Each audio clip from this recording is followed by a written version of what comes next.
Hey there, guys. Just letting you know, we're actually going to get started very soon. Just give me a few minutes just to adjust some things, and we'll get this podcast started very soon. Ready. Okay, let's go ahead and light this candle. All right, so let's do this.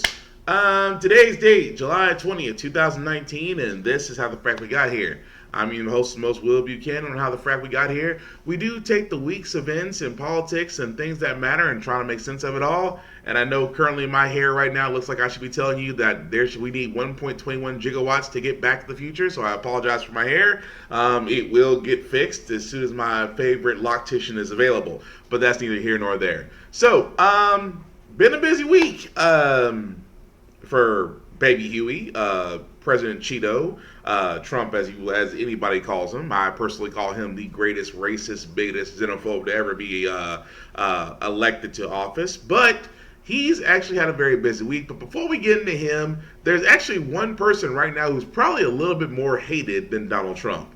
Let me introduce Rand Paul and what he did this week. As if in legislative session, the Senate proceed to calendar number 153, H.R. 1327, that the bill be considered read a third time and passed, and the motion to reconsider be considered made and laid upon the table with no intervening action or debate. Objection. Mr. President, Senator from Kentucky. reserving the right to object. It has long been my feeling that we need to address our massive debt in this country. We have a $22 trillion debt. We're adding debt at about $1 trillion a year. And therefore, any new spending that we are approaching, any new program that's going to have the longevity of 70, 80 years should be offset by cutting spending that's less valuable. We need to, at the very least, have this debate. I will be offering up an amendment if this bill should come to the floor, but until then, I will object. Objections heard. Mr. President, Senator from New York. I am deeply disappointed that my colleague has just objected to the desperately needed and urgent bill for our 9/11 first responders, a bipartisan bill that just earned over 400 votes in the U.S. House of Representatives and has 73 co-sponsors in this chamber. Enough of the political games. Our 9/11 first responders and the entire nation are watching to see if this body actually cares. Do we care about the men and women who answered the call of duty?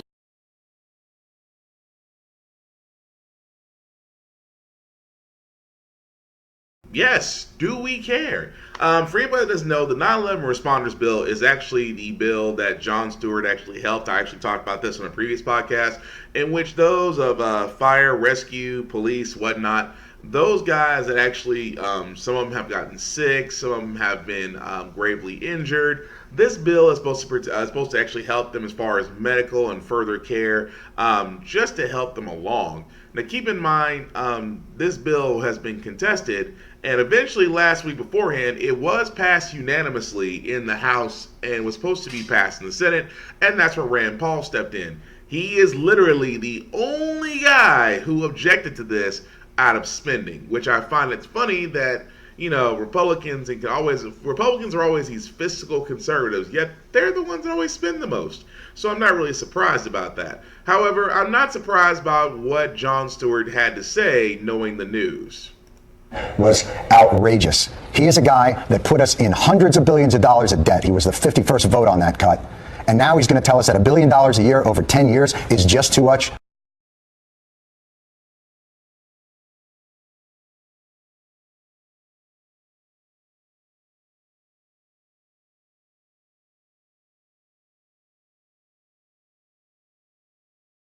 Yep. Hang on, guys. Like, Facebook's not going to let us be great. Billions of dollars. Okay, so let me try it again, because apparently Facebook's not going to let us be great. But pretty much, to go ahead and cover what that was about, he was pretty much, explaining the simple fact of the matter that Rand Paul is really how can I put this in so many words? Full of shit. Because this is the same man that passed Trump's tax plan, which literally put us more in debt. Actually, Trump has actually logged more debt in his first term than any other president in history. Do you know how bad? I mean, that's not a great thing to sit there and say that you literally overspend. But then again, it's Donald Trump. That's what he does. He spends money he doesn't have, rakes up debt, and then somehow just pretends like everything is fine.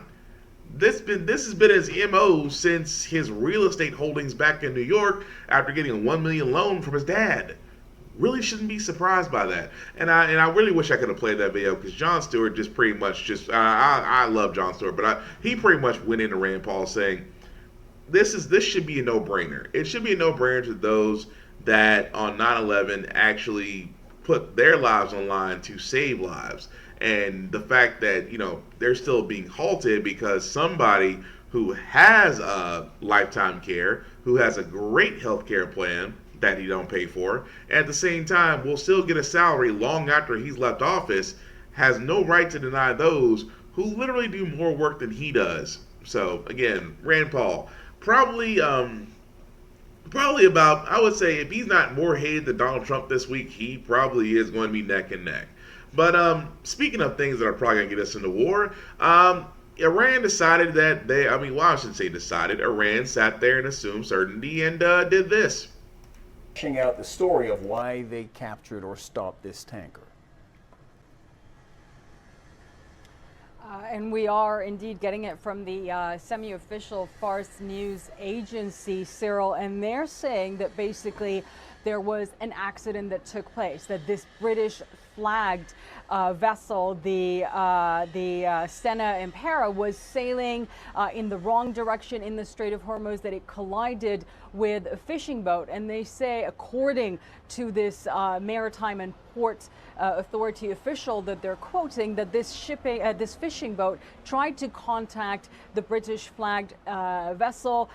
They did not respond to them, so the fishing boat contacted the port authorities, and under the direction of the Iranian Revolutionary Guard, they say that the Stena Impera was then taken to the port of Bandar Abbas in Iran. They say that according to Iranian law, the crew, 23 of them, 18 Indians and 5 others from different countries, including Russia, the Philippines, and Lithuania, must remain on board this vessel until the investigation is complete. Now, we have not heard any reaction to this latest information from the United Kingdom, but as you mentioned there, a lot of concern, in the hours following the seizure of this ship. You had the national security officials of the United Kingdom meeting in that Cobra meeting. We heard from the Foreign Secretary, Jeremy Hunt, saying that there are no military options being discussed at this point. He spoke to Secretary Pompeo in the U.S. He tried contacting the Iranian Foreign Minister Mohammad Javad Zarif, but he was on a flight at that point, so that didn't work out. And he says that the British ambassador to Tehran was in touch with the foreign ministry. They say they're trying to resolve this diplomatically, but that there will be severe consequences if this is not resolved fast. Of course, Cyril, the concern here is that this is the latest in the series of incidents that we have seen taking place in that very narrow Strait of Hormuz and in the Persian Gulf area. And this does seem, if you look at it, as some sort of a tit-for-tat situation following the British and the Gibraltar authorities seizing the Iranian oil tanker, the Grace 1, a couple of weeks ago. So, long story short, and I didn't mean to cut her off, but long story short, it is really their attempts at basically trying to stoke a war with Iran. Now, of course, Iran in its complete rights, because they basically control the Strait of Hormuz, which is basically where tankers get through to basically get to the oil fields. So they control that port of entry. But let's be honest, Trump has already pulled out of the Iran nuclear deal that we had it with him at one time, and now is literally trying to stoke the fires in order to start another world war. So again, I shouldn't be surprised that British tankers are being seized, because again, the story they tried to put out a few weeks ago was that Iran attacked a vessel, and as you can tell, nothing has occurred from that. So again, it's one of those things to where anything that happens in Iran could be gaslighting, but at the same time, it's really us just being, it's really just, another way to start another war that we really don't need because, let's be honest, I know for one, I know for a lot of us, we're all tired of fucking war. But aside from that, though, moving right along, um, it is amazing to me about I have to get some context to the story because you always have those, and our fear was when long before when Kavanaugh was at the Supreme Court because he was conservative based that no one will actually go over Roe versus Wade. It's the law of the land. It's been that way for almost 50 years. Yeah, but here's the problem with that scenario now. Assuming it winds its way in that direction. Not necessarily. We know that Chief Justice Roberts voted with the liberals to block the Louisiana law that imposed admitting requirements for doctors, suggesting that he may be inclined to uphold that law, given the fact that the Supreme Court, or rather to strike it down, given the fact that the Supreme Court did that just in 2016.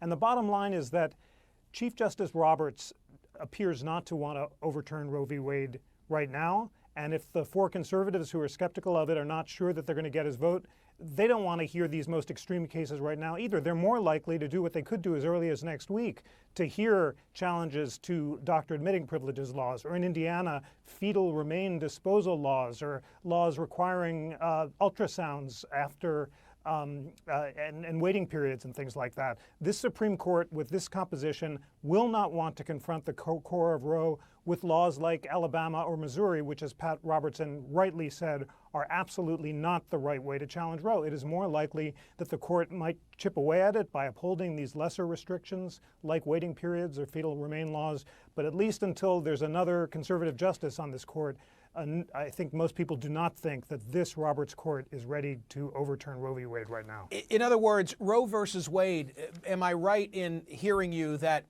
Roe versus Wade as we know it now is more threatened by accessibility issues like the Louisiana law than the Alabama law, which probably Alabama runs so afoul of Roe versus Wade that I believe it will be adjudged unconstitutional throughout the federal appellate process, and the Supreme Court will simply deny an opportunity to get involved. But meanwhile, these other issues that you're raising, they may effectively strike Roe versus Wade through other means.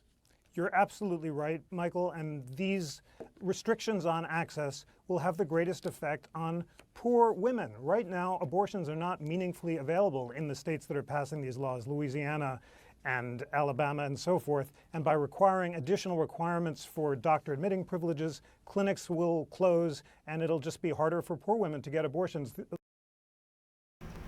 So, again, didn't want to cut that off. It was really around about 7 minutes. But what they're basically saying is that Louisiana, along with other states who have done these fetal heartbeat bills and tried to actually sign these things into law about abortion laws, Louisiana has taken the first step to sit there and ask the Supreme Court to look at their law to allow it to go into effect. Now, I know for a lot of you, you're probably thinking, well, Roe versus Wade is the law of the land. Any state that tries to put in an abortion, law, is pretty much going to be superseded by that. Here's the problem, that this is not the first time this is tried. Of course, keep in mind, Texas tried this with the Supreme Court back in 2016 when there was only 8 justices, but again, that was actually dropped because at the time, the Supreme Court back in 2016 was a little bit more leaning toward liberal versus conservative. Now you have a majority conservative Supreme Court. Here is the problem. It's just that where a lot of people don't understand is that most things like Supreme Court can turn around and sit there and say that some things are considered that may have considered constitutional at one point or considered constitutional later. However, it never ceases to amaze me that literally a woman's rights are always being controlled, questioned, limited. I've never understood that. And as a guy, and I get that, I am a guy, but at the same time, I'm on the woman's side. I'm on women's side. Like, your rights, your body, all the above are yours and yours alone. Your decision to carry a child is yours and yours alone. The decisions and consequences are yours and yours alone. A room full of old white guys should not be able to sit there and tell you what you can do with your body if no one turns around and tells them what they can do with their body. So I've never understood that, the pro-lifers out there, and I know I have a few friends that are pro-lifers, I have to ask them that question. But it's hard for me to get past that. But for me talking to them, sometimes the question becomes, when are you going to get past the portion that you're attached to? Because I've had that discussion with pro-lifers. They can't get stuck past the point of the unborn child, because you can't say fetus. Fetus does not sound attractive. Unborn child you can personalize with. But again, in the same sense that, and I've always pointed this out with pro-lifers, in the same sense that you're against abortion, your opinion is noted, but no one is coming over and forcing their opinion on you. You can be against abortion all you want. No one's stopping you from that. But the problem is when you try to go over against somebody who is different than you and then decide to push your opinion upon them and call it law because you think it's right. That's the problem. And I've always ran into that discussion every time with pro-lifers, pretty much because they refuse to understand that you think you're doing something right, when in the case, what you're basically doing is forcing oppression. But again, with the Supreme Court now being conservative based, we should be a little bit concerned that Roe versus Wade could possibly be brought into question, simply put, because this does threaten women's rights. And again, it is 2019. How in the blue hell are we still talking about women's rights? This should have been shit that should have been handled a long time ago. But then again, it's 2019. We're still dealing with racial equality too. And again, it's almost as if history repeats itself, really. But again, moving right along, I have to give Dan Le Batard credit for this, because he did what Jamel Hill did on ESPN, and Jamel Hill got a severance. So I'm kind of curious to see what they'll say after Dan Le Batard said this. Obviously racist, dangerous rhetoric. You're complicit.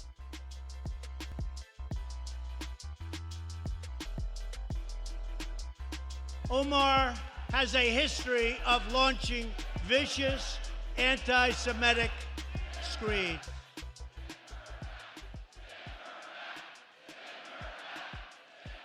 This is deeply offensive to me as somebody whose parents made all the sacrifices to get to this country. Send her back. How are you any more American than her? You're more privileged? You're whiter?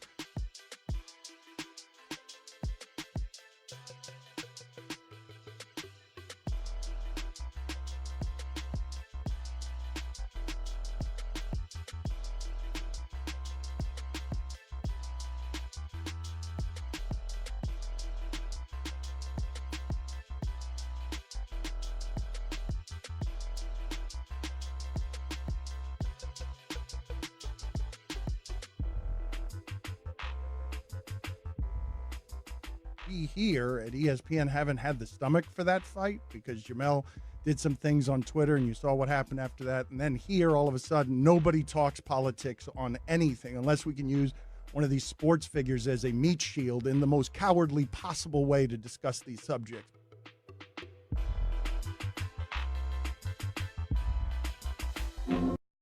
If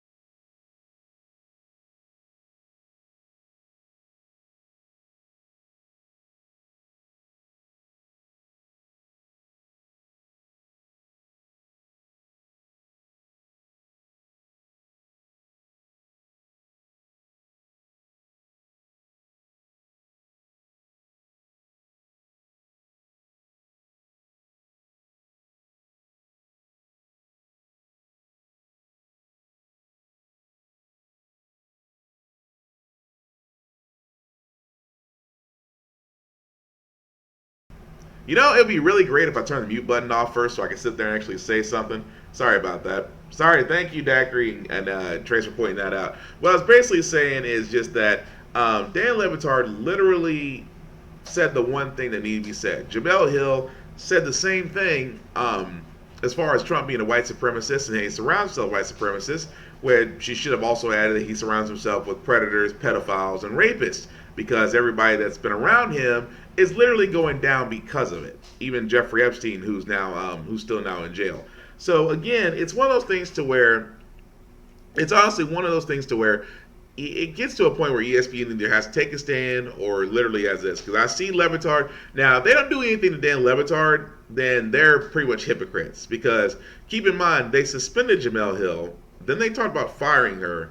Then they brought her back after she apologized, which I wish she never did. I wish she never apologized. Because here's the thing. Whatever you ever say in life, stand on it, stand behind it. But again, you can't be wrong if it's the truth. Trump is a racist. He is. He's a xenophobe. He is basically, you know what Trump is? Trump is basically what happens when you let reality stars become political officers. That's the truth. They do everything for headlines. That's all they know how to do. So at this point, he's treating the White House like the real life apprentice, but there's no grabs anywhere. So, but again, what Dan Le Batard is talking about is exactly what we're going to go into, which is basically the reason why I say Rand Paul might be the number one hated person in America right now, but Trump is definitely either number two or tied. Reason being is, well, he started last Sunday with this.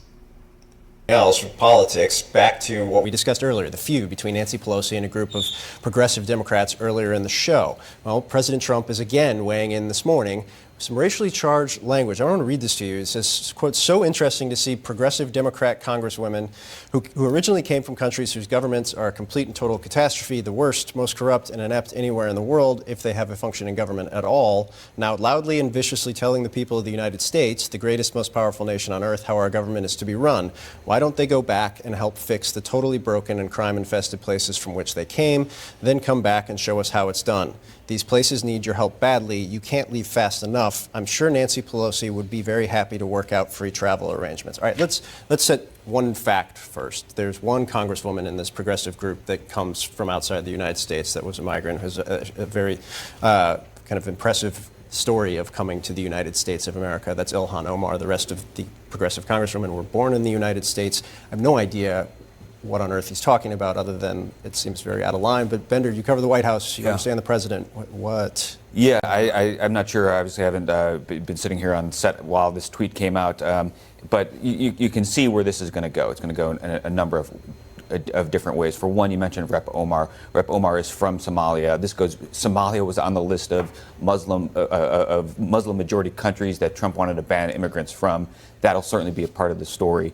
To try to look at it from the eyes of the Oval Office right now in the Resolute desk, this is one way Trump has wanted to solve some of these immigration issues by going back to the countries of origin. I'm talking specifically about the caravans coming up through Central America and Mexico. He's wanted to So literally, like I said, he literally, this was just this last Sunday, tweets about four progressive Democratic women who outspoken against him and told them that they need to go back to where they came from and literally fix their own country first before they come to judge ours. Not realizing, as the CNN correspondent just said, only 3 of those women were born here. Ilhan Omar was actually born in Somalia. And so again, it's one of those things where it's almost like he attacks congresswomen because, again, we shouldn't be surprised. He attacked Megyn Kelly. He attacked Elizabeth Warren. Well, let's be honest, he's attacked a lot of women. I'd be all day naming all of them off, but he's attacked a lot of women and literally has yet to apologize for any of it. But even worse, you would think the level he goes shouldn't be any worse. Well, I could say that, but I'd rather just play the video. Democrats and a few Republicans appalled at the words "send her back" erupting from the crowd at the president's North Carolina rally, referencing Congresswoman Ilhan Omar, who escaped war-torn Somalia as a child. I'm really worried for our country. I really am. It is about creating a volatile environment in this country through violent rhetoric. The chant was offensive. It's just wrong. Omar herself quoting Maya Angelou, "Like air, I'll rise," defending her right to make the at times controversial comments on foreign policy that have angered Republicans. We tell people that here in the United States, dissent is patriotic. Here in the United States, disagreement is welcome, debate is welcome. The president today trying to distance himself from the chant, but he's the one who initially suggested Omar and 3 other Democrats, all U.S. citizens, go back to their home countries. I was not happy when I heard that chant. I didn't like that they did it, and I started speaking very quickly. He did not start speaking quickly, instead waiting 13 seconds before continuing on. Omar has a history of launching vicious anti-Semitic screeds.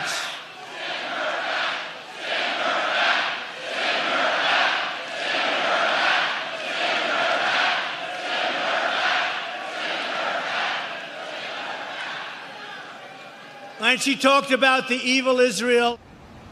You can see the video there. While publicly some top Republicans defended President Trump, privately it was a different message. NBC News has learned from sources familiar with the conversations that GOP leaders explained today to the vice president that they thought the chant was not helpful and should be discouraged.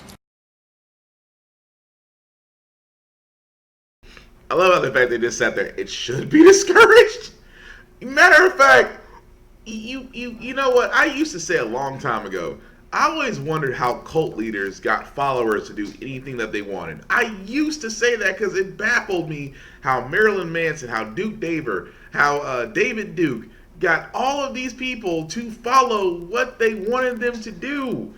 And then you see a Trump rally and you go, I get it. I understand. Because the fact of the matter is, Trump fans the flames of xenophobes, racists, and supremacists.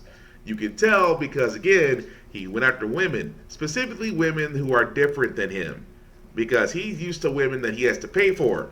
He's not used to women that are going to have an opinion. But with that being actually said, the fact that he went after Omar and tried to say, I didn't like what they said, but you sat there and you basked in it. Dude, you sat there for 13 seconds or more, and as the crowd is chanting, send her back, you're sitting there like, yes, drink it in. You literally did that. And only to turn around and on top of that, still to follow up with, she's been known for her anti-Semitic marks against Israel. No, she only pointed out that certain pro-Israelite groups have been funneling money into Congress in order to get favoritism. That's not anti-Semitic. That's just pointing out the facts. But again, really should not be surprised that at this point, Trump is basically a racist and supremacist wet dream. He says and does everything he wants to do, and he does it without consequence, without apology. He's a racist wet dream. And if you don't believe me, look around the country. Honestly, look around the country and see what a lot of other people are doing, because at this point, he is basically gaslighting. He is basically giving the green light. He is showing other people with his mindset, hey, if he can do it, so can I. Now, understanding, the president's got the Secret Service. You've got nobody. And there have been many articles out there where people have tried to pull this kind of shit on their own people, and they got dealt with. Trust me, there's plenty of video out there. But aside from that, but again, the fact that he's focusing on the only immigrant out of these women tells you exactly the mindset that this man has. And it is him basically being a bigot. Even as more so is that the House passed his words, try to do this. Speaking. Complaining all the time. Very simply, you can leave. You can leave right now. Come back if you want. Don't come back. It's okay too. But if you're not happy, you can leave.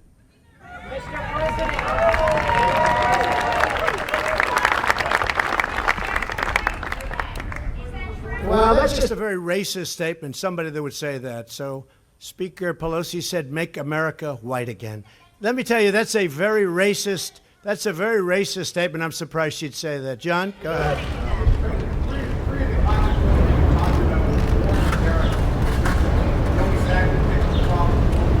Well, they're very unhappy. I'm watching them. All they do is complain. So all I'm saying is, if they want to leave, they can leave, John. They can leave.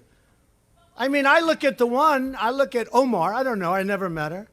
I hear the way she talks about Al-Qaeda.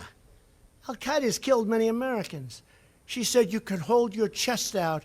When I think of America, when I think of Al-Qaeda, I can hold my chest out. When she talked about the World Trade Center being knocked down, some people, you remember the famous some people. These are people that, in my opinion, hate our country. Now, you can say what you want, but get a list of all of the statements they've made. And all I'm saying that if they're not happy here, they can leave. They can leave, and you know what? I'm sure that there'll be many people that won't miss them. But they have to love our country. They're Congress people, and I never used any names. But these are people, quiet.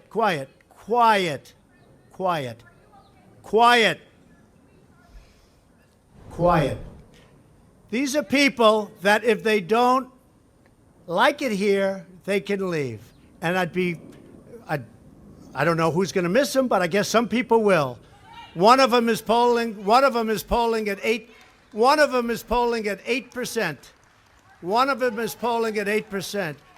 So when I hear people speaking about how wonderful Al-Qaeda is, when I hear people talking about some people with the World Trade Center, some people, no, not some people, much more than some people. When I hear the statements that they've made, and in one case you have somebody that comes from Somalia, which is a failed government, a failed state, who left Somalia, who ultimately came here, and now is a congresswoman who's never happy, says horrible things about Israel, hates Jews.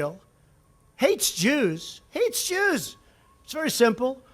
And if the Democrats want to wrap their bows around this group of 4 people, one of them kept Amazon out of New York, tens of thousands of jobs, would have been a great thing. And she kept Amazon from going, would have been a good deal. I mean, could he have made better? Maybe. But tens of thousands of jobs.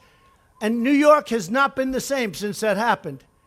It's really hurt New York and New York City. Amazon was going to go. They were going to relocate a major section of their business in New York. She kept them out.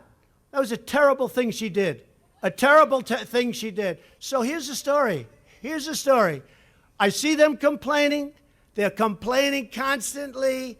I watched Lindsey Graham today on Fox and Friends talking about the same subject, and frankly, even stronger than what I'm saying. He said they're communists. I'm saying that they're socialists, definitely. As to whether or not they're communists, I would think they might be. But this isn't what our country is about. Nevertheless, they're free to leave if they want. And if they want to leave, that's fine. And if they want to stay, that's fine. But the people have to know. And politicians can't be afraid to take them on. A politician that hears somebody where we're at war with Al-Qaeda and sees somebody talking about how great Al-Qaeda is, pick out her statement. That was Omar. How great Al-Qaeda is. When you hear that, and we're losing great soldiers to Al-Qaeda, when you see the World Trade Center gets knocked down, and you see the statements made about the World Trade Center, all the death and destruction, I'll tell you what, I'm not happy with them. And it's very easy to be say, oh, gee, well, it's okay. If weak politicians want to say, and the Democrats in this case, if they want to gear their wagons around these 4 people, I think they're going to have a very tough election, because I don't think the people of the United States will stand for it. Take you live to the White House, the President of the United States. So, needless to say, Trump doesn't give a shit.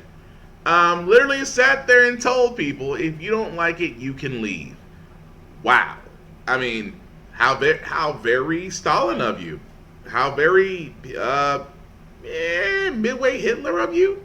But it amazes me so that he turns around and defends his comment, literally saying, well, I'm just saying if they can leave, they can leave. Take you out to the White House. They can come back. They can come back if they want, but if they want to leave, they can leave. Keep in mind, as you can tell, Baby Huey doesn't like when other people tell him differently what he wants to hear. And if it's a woman, in his mind, it's worse. Keep in mind, this is all happening during the week. This, Sunday when he tweeted out against progressing, Sunday when he tweeted out those words about those 4 women, and then turned around on, this was actually on Tuesday, where he turned around and still didn't, you would think he would apologize, or somebody would pull him to the side like, look, you're now going against women. Dude, you fucking up. You think somebody, but in Pence ain't gonna do anything. Pence too busy being a poster board for some shit, and his daughter, secretly his sex slave Ivanka, is only one he's gonna listen to, because Lord knows he won't listen to his wife. He won't send her back. But aside from that, it amazed me so that he just has this level of, I'm going to say whatever I want and not be held accountable for it. And what amazed me so is that the House, which is what I was trying to get to about that story, but they voted to condemn the racist language. Now, reluctantly, it doesn't really do anything, because again, it's more lip service to condemn his comments. You're not actually punishing him. The only way you can punish Trump is to go ahead and impeach him. And that, at this point, I'm still wondering what Pelosi is waiting for. Because the number of people who are ready to impeach Trump seems to be climbing by the day. She can't keep that. She can't stay away from the simple fact of the matter is that, yes, either you're going to impeach Trump or you're not, and you're going to try to sit there and wait till the 2020 election to try to get rid of him then. However, again, it makes no sense that, for the simple fact of the matter, having a vote to condemn racist language, that's like condemning a skunk because they stink. Trump is a racist. He's been a racist. He has been a racist since he took out a 5-page article in the New York Times pretty much claiming that the Central Park 5 should have been brought back, should have been given the death penalty when many years later they became the exonerated 5 because the DNA didn't match them, and the person who did it came forward and finally and confessed that they were the ones who raped the woman. At the same time, nobody from the NYPD and the DA's office has yet to face charges because they're the ones that forced coercion out of these 5 young men and radically altered their lives forever. But Trump didn't care. He still sat there and said when they brought up to him, hey, now that you know the Central Park 5 have been exonerated, are you going to apologize for what you did? No. And he's serious. So again, why, the history is there about Trump, about his lack of saying, about his thing of saying things and without consequence. That's what he's used to. That's white privilege, basically. But there is one bright shining light out of all this, is that when Omar went home, she got this. With signs of support, dozens of people greeted Congressmember Ilhan Omar as she landed in Minneapolis, where she addressed President Trump. His nightmare is seeing a Somali immigrant refugee rise to Congress. Sharing a strong message. We are going to continue to be a nightmare to this president because his policies are a nightmare to us, and we are not deterred. We are not frightened. This comes a day after this happened at a North Carolina rally. The president was silent for nearly 13 seconds, but this morning... I disagree with it, by the way, but it was quite a chant, and I felt a little bit badly about it, but I will say this, I did, and I started speaking very quickly. I think it's racist, as we've been talking about. I also think it's really mean-spirited. More than 100 people packed a Minneapolis community center Thursday night. I think it's important really to support her right now. As Congressmember Omar and her colleague from Washington State outlined a plan for Medicare for all. I know there are a lot of people that are trying to distract us now, but I want you all to know that we are not going to let down.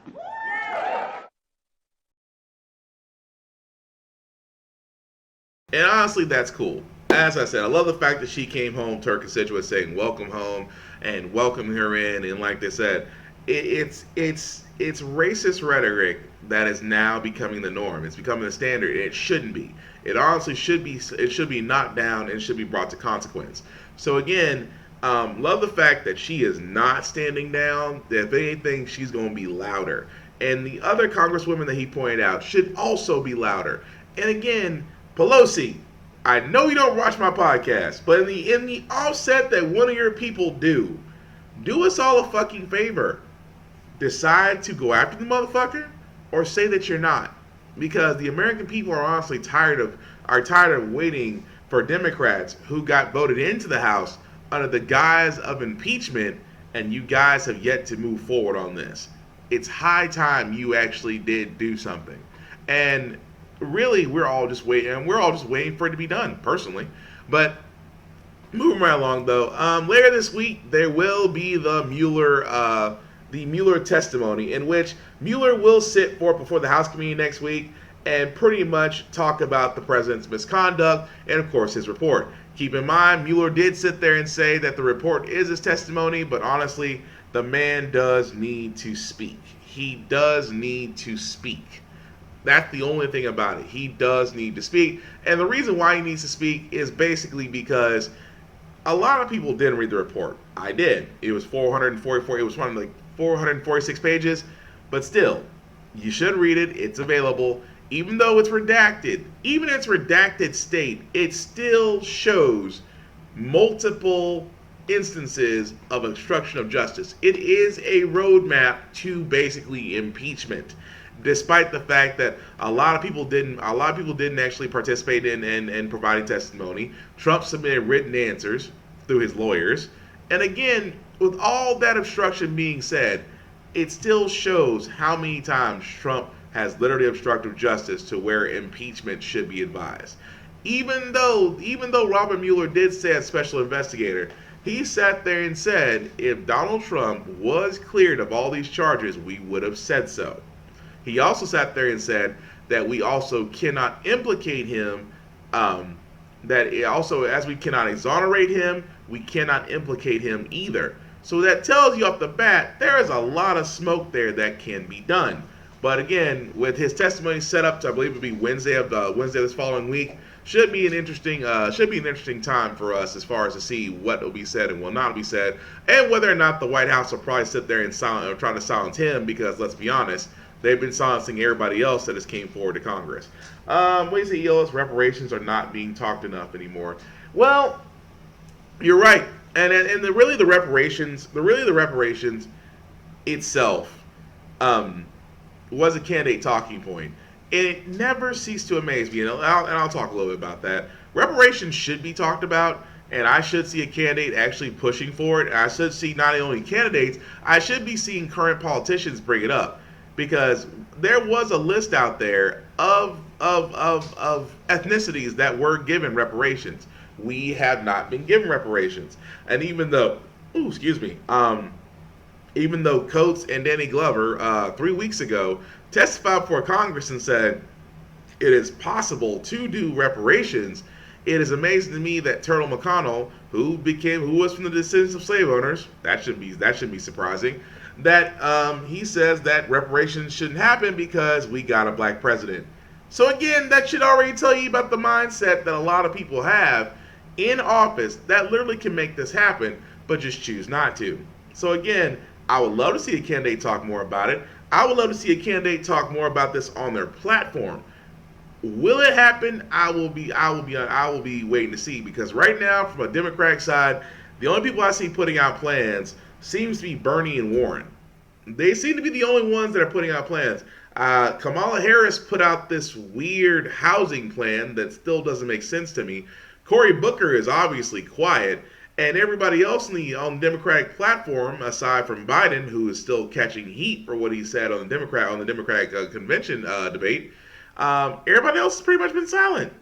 I would love to turn around, except Mayor Pete, who wants to take on racial injustices because he did acknowledge the faults in his own hometown. But again, I would love to see a candidate take that on and say, I think we need to have some action on this. I think we need to have some movement on this. But again, Eolas, you are right. They're not being talked about anymore because a lot of people can sit there and say, because a lot of people, you know what, honestly, reparations just means that you have to acknowledge the guilt of what previous ancestors did because one group of individuals got a leg up while another group pretty much got stepped on for the other group to get ahead. And basically, that is actually how America was built. America was built on the backs of slaves. You don't want to acknowledge that fact. You don't want to acknowledge it, but you don't want to compensate for it. So what does that say? But again, Yolis, you are correct. It's not being talked about anymore, but it should. But moving right along, though, speaking of things that are fucked up, this right here is truly. Matter of fact, let me just play the video. The letter's warning that in court, the result may be your child being taken from your home and placed in foster care. The foster care issue just had me. I couldn't believe that that's what it said. 4 other Wyoming Valley West School Board members agree, as does school administrator Joe Muth. He signed that letter sent out to about 1,000 parents. It could have been toned down. I don't know how to describe other than in writings, we could have toned it down a notch. Content is based upon law. Valley West School Solicitor Charlie Coslett stands by the letter. Coslett says he's forced 50 families to dependency court for truancy, where parents risked having their children placed in foster care because their kids kept skipping school. Failure to properly provide for your minor child's nutritional needs certainly seems to me on the scale of relativity to be a more serious offense. Critics say if a parent does not pay a child's lunch bill, it doesn't mean kids are malnourished. And by law, schools must feed them, no matter how much their families owe. This, to me, is terrorizing children and families, and it was just so unnecessary. Luzerne County Children and Youth Director Joanne Van Son says the letter wrongly assumes all families can pay. She points to a letter sent to a mother who owes $75 in lunch money. Where'd that other $75 go? Did it go to cigarettes? Did it go to alcohol? Did it go to lottery tickets? That's right, we don't know that. Valley West board members believe the district should continue efforts to collect more than $22,000 owed, but David U. Savage says future letters will be less threatening than this one. If someone saw it before it was sent out, I'm sure somebody would have redlined it and said, listen, let's take this, these 2 lines out. Wyoming Valley West School Board Vice President David U. Savage. Hang on a second, because I've watched that video multiple times. I still get pissed. I still get pissed off. Simple fact of the matter is, like, why in the world is a school still collecting lunch fees for their child? That's the thing that never. I am literally confused and lost that a school would send out letters to parents saying, "Hey, if these lunch fees aren't being paid, your child will be put in foster care." I'm not a parent right now. If I was and I saw that letter come out, the first thing I'm gonna say is, you can try to take my child away from me. You better bring police. Because my thing is, the one thing a school district should not be concerned with is the fact of whether or not a child can pay for the lunch. They should be able to just feed them anyway. That's what it should be. It shouldn't be the simple fact of the matter of sending out a letter saying, hey, to the parent, hey, so, your child has this much debt and this much school fees. We need these paid, and if they're not going to get paid, then we are basically going to recommend foster care. And what killed me was the intendant sat there and compared it to truancy, where it said, if your child skips enough school, we're gonna take them to truancy court. And my thing is, as a parent, you can only do so much, but as a school, you can do so much more. First and foremost, making sure every child is fed, regardless of whether they can pay or not, should be a no-brainer. The simple fact of the matter is that they should be racking up a lunch debt makes no sense, because it's amazing to me the guy's mindset on it was, well, what they spend, like he used one individual's letter saying like $75 some change. He said, well, where's that $75 going to? Is it going to cigarettes? Is it going to alcohol? Is it going to lottery tickets? So when I heard that, I'm like, that sounds strangely the same type of logic they try to use toward food stamps. You know, when food stamps was a big ass thing and they wanted to drug test everybody who was on food stamps, like that was the problem. And again, here's the thing: what a lot of people don't address. Pennsylvania is right around those same type of areas that are experiencing manufacturing issues because most of manufacturing is going overseas or going to Mexico. So again, a lot of jobs are being lost. At the same time, income wages have been stagnant while everything else seems to be increasing, especially with tariffs that we have with China, because a lot of our products do come from overseas. So as parents are trying to make things work with higher prices and low and stagnant wages, yes, some things are going to fall by the wayside, and yes, some things are not going to get paid or get paid late and things of that nature. Because the simple fact of the matter is, the wage income gap has yet to be discussed and resolved. But the simple fact of the matter that a school is pretty much tallying up lunch debt for paying for kids' foods, which so honestly, public schools should be getting government funding anyway. But again, Baby Huey is cutting government funding to pay for other things that really don't make any sense. But it infuriated me that that letter goes out to Pennsylvania parents, because that would be no different than here in Tennessee. Thankfully, we don't have lunch debt, because I mean, a lot of us growing up probably had free lunch. I did. But again, the simple fact of the matter is, programs are put in place to help individuals, and that's the way it should be. But the simple fact of the matter is, this is not help. This is pretty much hampering and really scaring parents of losing their children. But like I said, if I was a parent, yeah, try to come take my children to see what happens. Hey, Adam, thanks for watching, man. I really appreciate it. Okay, so moving right along. The Chick-fil-A bill. For all those that know about Chick-fil-A, you know, great chicken. Jeebus, I call it Jeebus chicken. Praise Jeebus. That's what I usually call it. But anyway, Chick-fil-A has always had a standing on religious liberties, you know, because they actually spoke heavily against LGBTQ community and saying that, you know, they're a business with a moral center. And basically, they always felt like they were discriminated against because of their moral vacuum. Well, unfortunately, they actually got their way in Texas because the Chick-fil-A law was signed into action. Tolerated in Texas.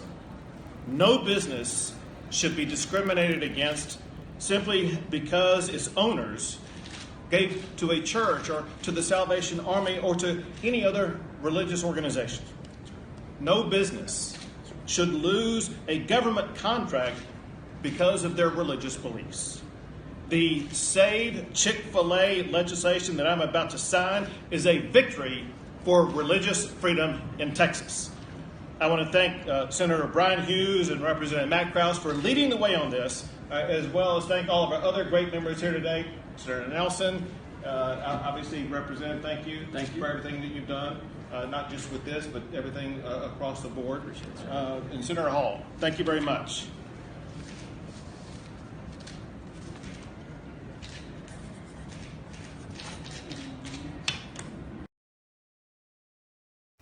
I just want to point out, notice the pandering. Now, don't get me wrong, people are still going to eat Chick-fil-A regardless, because let's be honest, a lot of us like their chicken, a lot of us like their nuggets, a lot of us like their waffle fries and drinks, and their customer service, which I have to give it credit for, is very nice. But Chick-fil-A's corporate side have always sat there and said, we're being discriminated for our religious beliefs. The problem with that is a business 101. You don't you're neutral on a lot of shit. And that's how it should be. You should be neutral.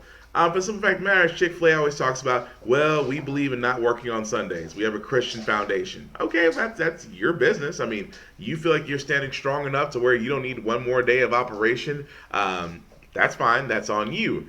But keep in mind, the reason why this Chick-fil-A bill went into pass is because a few months ago, San Antonio banned Chick-fil-A from being a part of its airports and anywhere in the city because of its stance on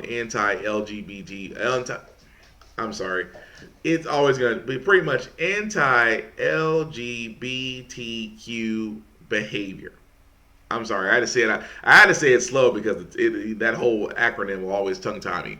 But again, San Antonio banned them, as well as some other cities started to ban them because of their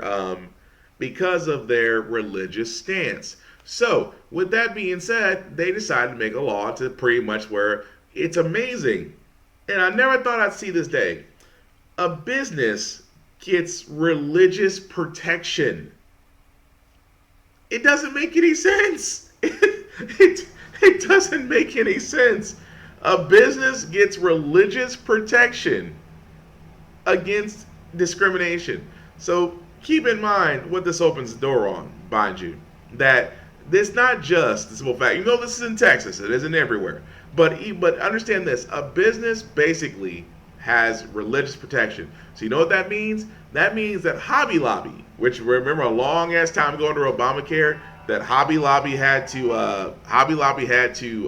protect, sat there and said that we won't pay for women's birth control because it's against their religious beliefs. Again, Hobby Lobby is based off a Christian foundation.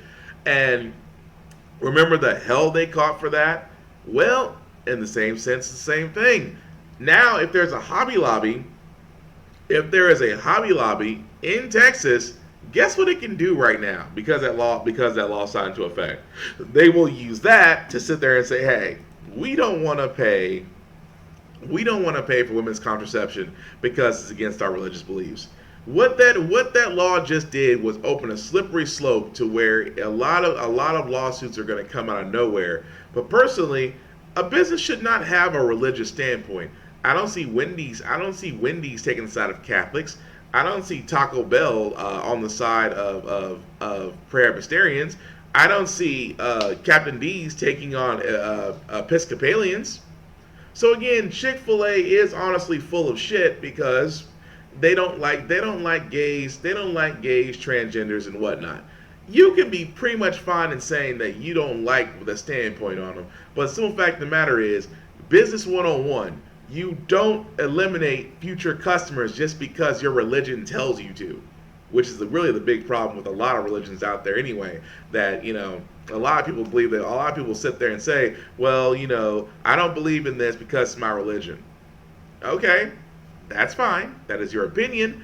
But at the same time, if you're a business, you might as well close your doors because no one's going to come to a business that literally going to do that. The problem with Chick-fil-A is it's got such a huge backing that they're not going to really lose the profit that'll make them change their minds on this. That's just the truth.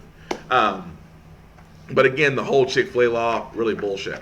So, but moving right along though, guys, like I said, if you haven't noticed, if you haven't been outside, it is freaking hot. It is fucking hot.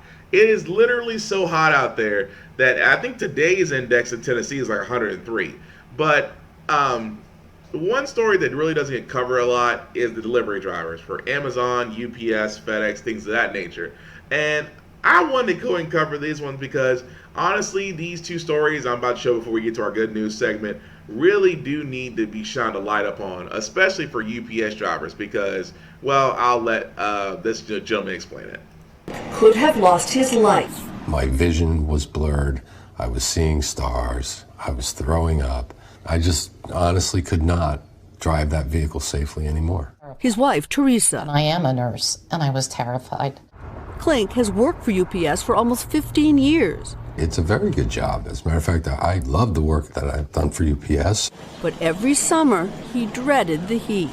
That cargo area where all the packages are kept, it's pretty much like opening up a big oven and walking into it.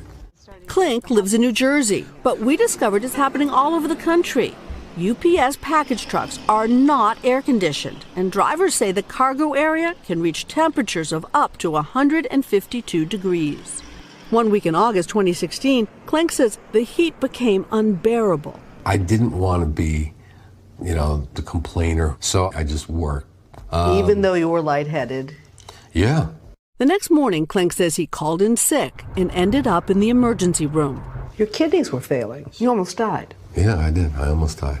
He's not alone. An NBC News analysis of federal and state data found 107 reports in 23 states of UPS employees being admitted to the hospital for serious heat-related illnesses since 2015.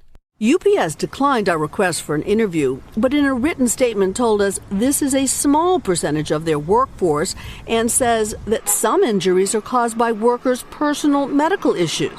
But two former Department of Labor officials say they believe the actual number of injuries is much higher. It's clearly a big problem. David Michaels ran OSHA, the worker safety agency, for 8 years under President Obama. Obviously, Americans want their packages delivered, but they don't want workers to get hurt. UPS is a very large, profitable company. They can afford to make sure those workers aren't hurt. He admits he was never able to pass a national workplace heat rule while he led the agency, but says it needs to happen now. If nothing is done, we'll have workers working harder and faster in hotter temperature. More of them will be hospitalized. We spoke to 20 UPS drivers in 11 states who were injured or spoke out about the heat. While many told us they liked their jobs, they feared retaliation if they complained or took extra breaks, in part because they are constantly monitored. The company knows when you have your seatbelt on. The company knows how fast you're going. UPS told NBC News it believes air conditioning would be ineffective at its trucks, said it encourages its drivers to drink water and rest, and provides employees extensive health and safety training. It's easy to give that advice, but if an employer doesn't say you have the time to do it, and we won't penalize you for taking that time, some of them are going to be hospitalized, and sadly, a few of them may even die. And Cynthia joins us right now. We heard you say the company thinks the air conditioning would be ineffective, yet is it still something they're considering? Well, Lester, the company made almost $5 billion in profits last year, but they say it hasn't calculated the cost of air conditioning because they say it wouldn't be effective since the trucks make frequent stops and the doors are often open. Now, some experts say there could be other solutions, like allowing more time for breaks when temperatures rise to dangerous levels.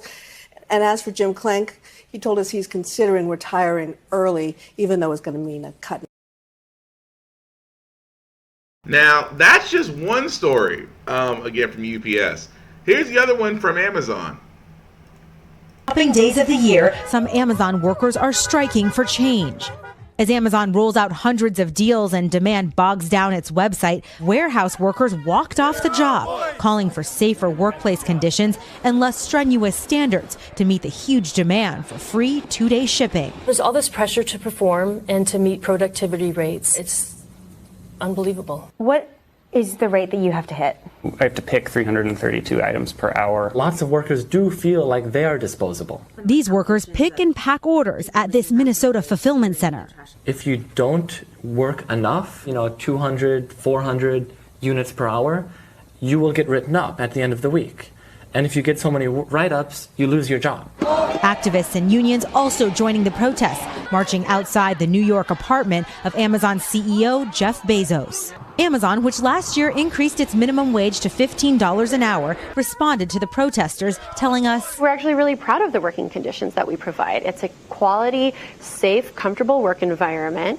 We value direct dialogue and conversation with our employees, always to find ways to improve it." But some employees aren't buying it. We are suffering. You're suffering. We are suffering. Amazon tells us that this walkout will not impact their shipping promises to customers. Prime Day ends tomorrow, and it's already on track to bring in an estimated $5 billion. So, the reason why I wanted to show the story is, like I said, being that it's 105 degrees out, being that, well, I'm sorry, today right now it's supposed to be 103 here in Tennessee, but areas across the U.S. are experiencing record heat wave, because of climate change. But, that's, we're going to leave that one alone. But it is amazing to me how these shipping and logistics companies, not just UPS, not just Amazon, but FedEx, DHL, any other shipping company out there, are all having the same issue, especially in the same sense of just literally and figuratively. You, above all else, cannot sit there and ignore that, especially the UPS driver story. Because that's true. UPS trucks are not air conditioned. And if you've probably seen the UPS truck, you'll probably notice that the doors are open when they're driving. Pretty much driving around city streets, but not actually on the interstates, things of that nature. But those trucks are completely metal. And they're bare bone. They are pretty much hollow. There's no insulation. There's no bearing. It's all metal. In science and basic science 101 will tell you heat and metal, extreme heat and metal turns to a hot box. And UPS drivers have to do that, and especially like UPS drivers and Amazon drivers. Now, I will say that from experience, Amazon does have air-conditioned trucks, but the same stupidous expedited shipping logistics things that they use.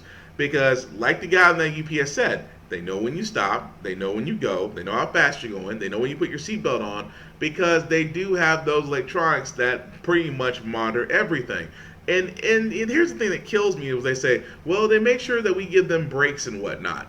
I will tell you from past experience, Amazon will give you 2 15-minute breaks and 1 30-minute lunch, all unpaid.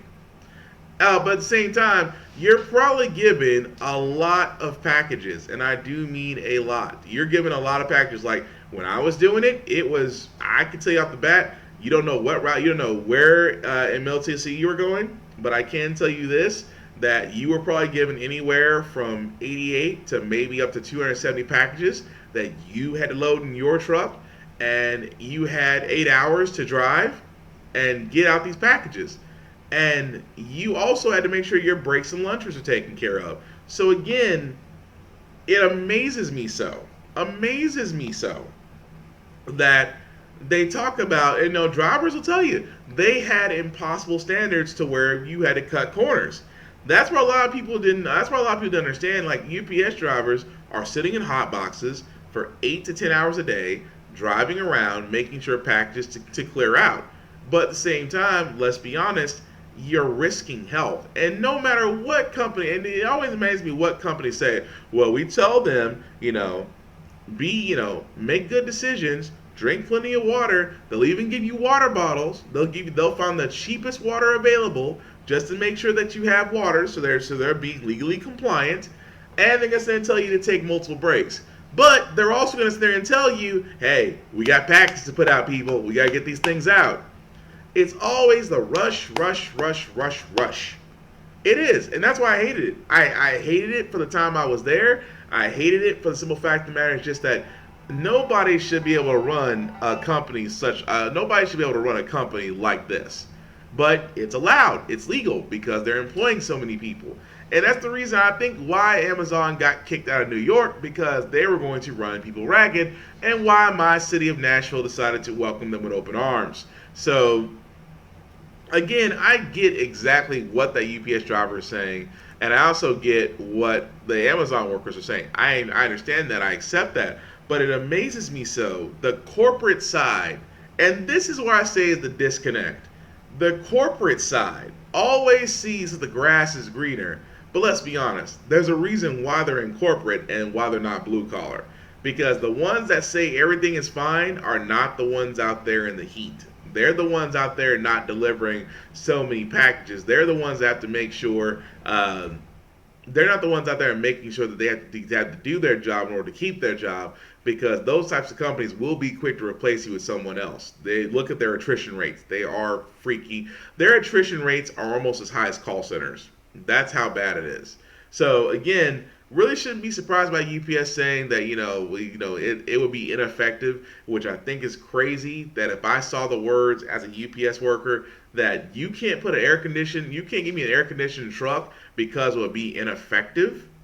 Are you fucking kidding? Ineffective? I mean, that tells you off the bat.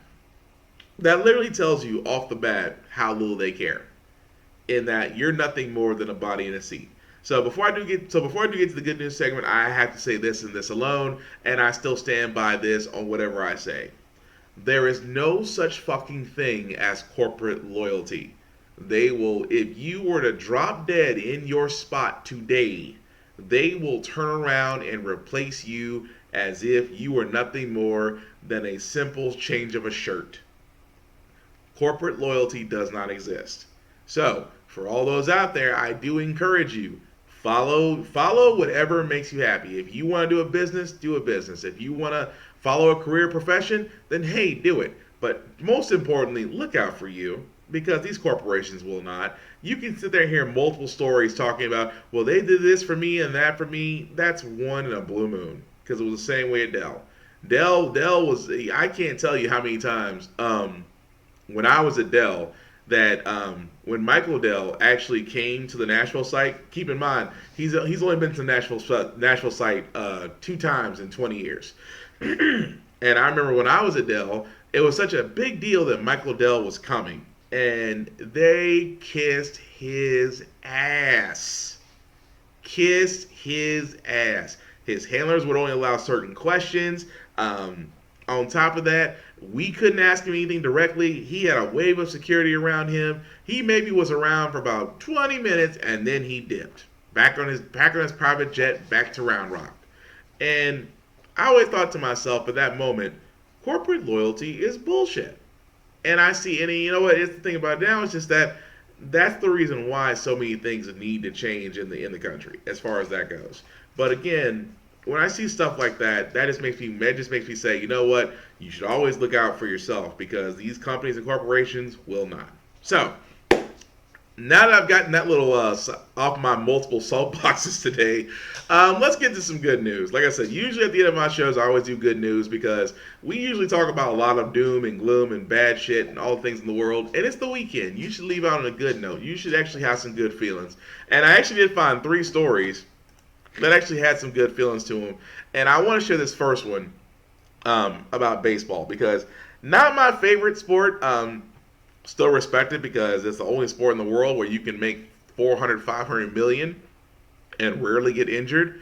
But I love what these guys did for this one individual who just simply wanted to watch a game.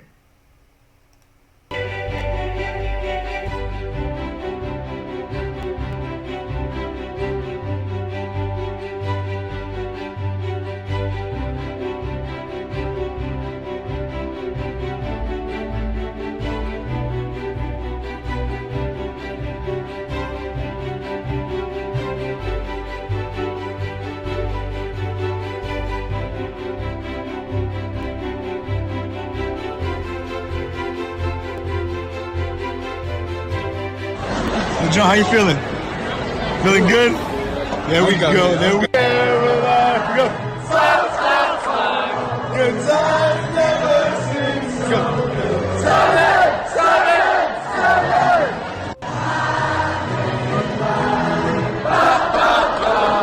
Okay.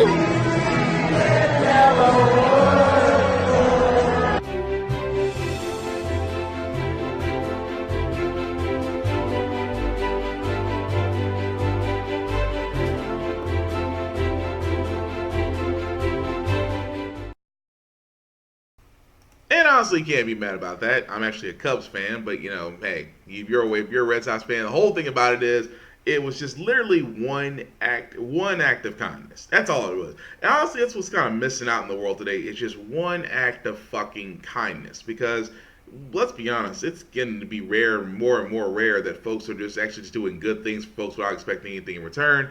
Much like this individual here, who's pretty much living the dream of basically what every professional player would want to do for his mama. Just bought my mama a crib. She don't know, have no idea. We're going to reveal it to her today. It's going to be a great day.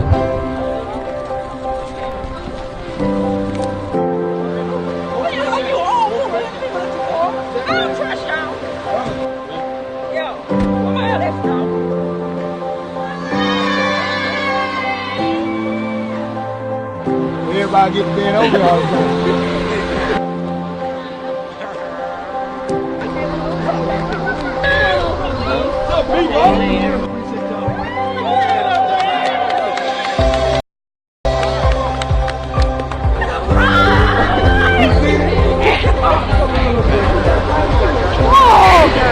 Let them flow. Let them flow. This is worth crying about. Trust me. That's a lot. It's a black king. No, I'm just blessed. I mean, it makes you feel good as a mother to know that, you know, your kids would go to this depth and that he's smart, let you know you did good.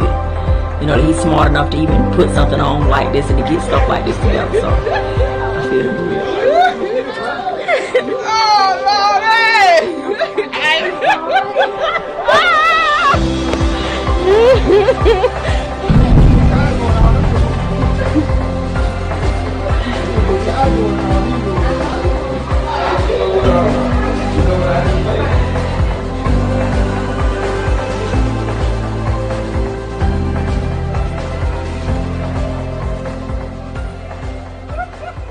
I feel good, man. Gotta get out the way, gotta find, you know, get her home and she gonna be staying there. So it's a good feeling, you know, ready to get this furniture in here, get her moved in. Now give me a kiss. Kiss. You know, I got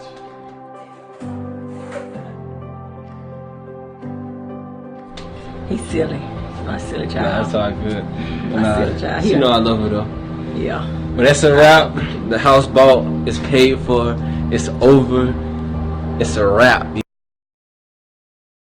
And that's, like I said, it's every major professional player's dream, especially in some sense, to where, you know, you probably heard this a long time ago, if you've ever been in sports or probably heard it around in sports, that, you know, if you make it, the first thing you better do is buy your mama a house.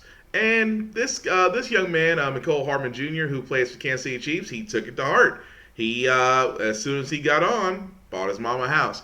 And that to me is honestly, like I said, a cool thing to do. As far as simple fact of the matter is, like, it's making sure that you know, if you come up in the world, which again, there's nothing wrong with that. You know, you buy your parents a house because, let's be honest, they deserve it. They do, if you're able to. Now, keep in mind, if you're able to, I have to stress that heavily, because, you know, you don't want to get locked into a situation where you're trying to do something good and you actually do when you want to do a lot of you pretty much put yourself in a bigger hole than what you intended. But if you do have the means and whatnot to basically give your parents a new home and maybe, you know, change their lifestyle and things of that nature, then you should do it. It's basically, it's not one of those things that are set in stone, but it's an act of kindness that you can do, because let's be honest, it's your mama. She pushed you out. She fed you. She changed your diaper. She literally has seen every aspect of your life, along with your dad. So again, it's always a nice thing to do in that sense. And like I said, I like the fact that I love seeing stories like that where you actually see positive things as far as in, well, of course, he's an NFL player, but just seeing players actually do things to their parents, although there are multiple stories like that. But I just love seeing them like that because, like I said, it just makes me feel good to actually see those types of things happen. Now, the last story is pretty much along that same sense, like I said, about this random act of kindness, and pretty much it benefited these 33 people. Kira Card was stuck. The Winterset native had the grades to be a therapist, but not the tuition money. I grew up in a single parent household, and I had 3 older sisters, so paying for all 4 of us was never an option. So at her high school graduation party, she was preparing to break the news. College wasn't possible. Almost made me feel powerless. Like, I want to do this. I have this goal, but I can't get there just because of the financial part. But that's when her phone rang. And I broke down into tears immediately. The man on the other end dropped the name Dale Schroeder. He was very quiet. Dale was shy. This man Kira had never met grew up poor, never married, and worked as a carpenter for 67 years at the same Des Moines business. He was that kind of a blue-collar, lunch pail kind of guy. Went to work every day, worked really hard, was frugal, like a lot of Iowans. And 10 years before Kira's dilemma, had walked into his lawyer's office. Said, I never got the opportunity to go to college, and so I'd like to help kids go to college. Then came the jaw dropper. Finally, I kind of was curious. I said, how much are we talking about, Dale? And he said, oh, just shy of $3 million, and I nearly fell out of my chair. When Dale died in 2005, the guy who owned 2 pair of jeans, he had church jeans and work jeans, left behind a rusty Chevy truck and instructions to send small-town Iowa kids to college. He wanted to help kids that were like him, that probably wouldn't have an opportunity to go to college but for his gift. Kids like Kira. For a man that would never meet me to give me basically a full ride to college, that's incredible. That doesn't happen. But for 14 years, Long time no see. it has. Aaron, good to see you. We're in Pelican. I'm traveling to Boston every week now. Dale Schroeder's obituary says he died having no descendants. She slept the whole way here. Saturday night, the 33 Iowans he put through college gathered around his old lunchbox and dubbed themselves Dale's Kids. Dale would be extremely proud. The man they never met changed the course of every life in the room. That's incredible. These doctors, teachers, and therapists started their careers with no college debt. But they found out there was a string attached. All we ask is that you pay it forward. You can't pay it back because Dale's gone, but you can remember him and you can emulate him. Making sure the generosity of an Iowa carpenter reaches patients, students, and strangers all over. Realistically, if it wasn't for this scholarship, I wouldn't be here. Now, that alone tells you a lot, really, guys. If that is not the quintessential standard of paying it forward, honestly, you don't get it. And I do get the fact, like I said, that it's got to be amazing when your friend just comes in there and says, hey, I want to start a fund for kids just like me. Well, how much money are we talking? Keep in mind, a guy who looks nothing like he has $3 million just turned around and said, oh, I maybe got bored about a little bit more than $3 million. Okay. And of course, I love that. And it's like, to me, I love stories like that because complete strangers will do good things and don't want recognition for it. He just sat there and said, find people in the same situation as me and allow them the opportunity to go to college. And that's cool that he was able to help. I mean, that one guy changed 33 lives. So that tells you off the bat the idea of paying it forward and how it actually works, and that it can and that it does have positive outcomes. I can't knock that. I love stories like that. And, call me a big softie if you want to. But yeah, I think I might have teared up a little bit. I might have. I ain't gonna lie. A man should not be ashamed to cry. Anyway, that's going to do it for this podcast, guys. Thank you all for watching. Like I said, I can go down the list. Trace, Daiquiri, Eolus, Adam. Oh, Monterese was watching. Oh, well, sorry about the cussing. Daiquiri, I know I mentioned you once before, but let's see, you came in twice. Really appreciate that. And Derek, thank you for watching too. So some shameless plugging before I get out of this. I'm not the only guy that actually has podcasts within our group of Table of Bosses. Vaughn Westbourne on Facebook has several podcasts of his own. He actually has I Get That Reference VST, which is a mini podcast over various things, over news, music, videos, things of that nature. Interactive show, just like mine. He also has Rhythmness, where you can reminisce over the rhythm, in which he goes over musical albums and basically gives a 4-tier rating system to them.